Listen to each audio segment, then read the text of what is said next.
கறி குழம்பே தோற்று போயிட மாட்டேருக்கு அப்படி இருக்கு. ஆமாம், அவர் சொல்கிறது முழுமையான உண்மை. கறிக்குழம்பு மாதிரியே இருக்கும், சாப்பிட்டிங்கன்னா அப்படி இருக்கும். இது ஒரு கிழங்கு வகையை சார்ந்தது. கறியெல்லாம் பிச்சை எடுக்கணும் இதுக்கிட்ட. இதுக்கு பேர் சேனக்கிழங்கு. இது மண்ணில் விளையக்கூடியது. தோலை மட்டும் மேலால் சீவிட்டு இது மாதிரி சதுர சதுரமாக கட் பண்ணி போட்டு நான் போடுற இன்க்ரீடியன்ஸ் அத்தனையும் போடுங்க. செம அருமையாக இருக்கும்.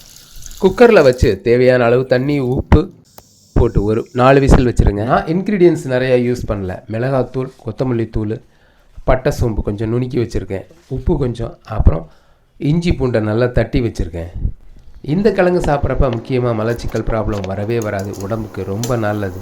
வாரத்தில் ஒரு நாள் இது மாதிரி செஞ்சு சாப்பிட்டு பாருங்கள். இது கறி குழம்பு செய்கிற மாதிரியே தான், ரொம்ப ஈஸியாக இருக்கும் செய்கிறதுக்கு. அப்படியே செஞ்சு மட்டும் சாப்பிட்டு பாருங்கள். நான் மிளகாப்பொடி கொஞ்சம் தான் யூஸ் பண்ணேன். ஒரே ஒரு ஸ்பூன் மிளகாப்பொடி, ஒரே ஒரு ஸ்பூன் கொத்தமல்லி பொடி, 2 மட்டும் தான் யூஸ் பண்ணேன். மற்ற இது நிறையா யூஸ் பண்ணது நான். நீங்களே அதேமாதிரி செஞ்சு பாருங்கள், செம்ம அருமையாக இருக்கும். நான் இது கூட சப்பாத்தி சேர்த்து சாப்பிட்டு பார்த்தேன், ரொம்ப அருமையாக இருக்கும். வழக்கமாக கறி குழம்பு செய்கிற மாதிரி தான். கறிக்கு பதிலாக இந்த கிழங்கை போடுறீங்க, அவ்வளோதான், வேற ஒன்றும் இல்லை. நம்ம குக்கரில் 4 விசில் வச்சோம்ல, அதில் நல்லா தண்ணியை ஃபில்ட்ரு பண்ணிவிட்டு அந்த கிழங்கை மட்டும் அப்படியே எடுத்து கறிக்கு பதிலாக உள்ளே போடுறீங்க.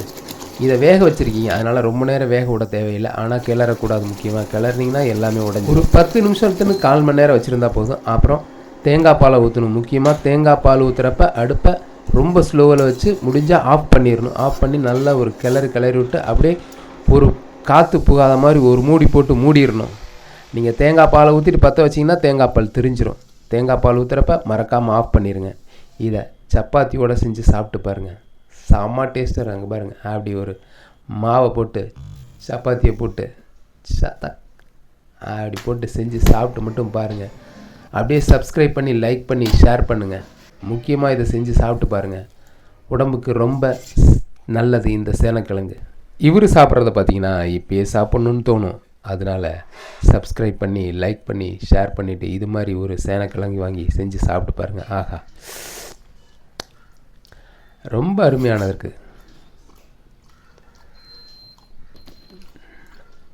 அருமை அருமை. ஆஹா. Yes.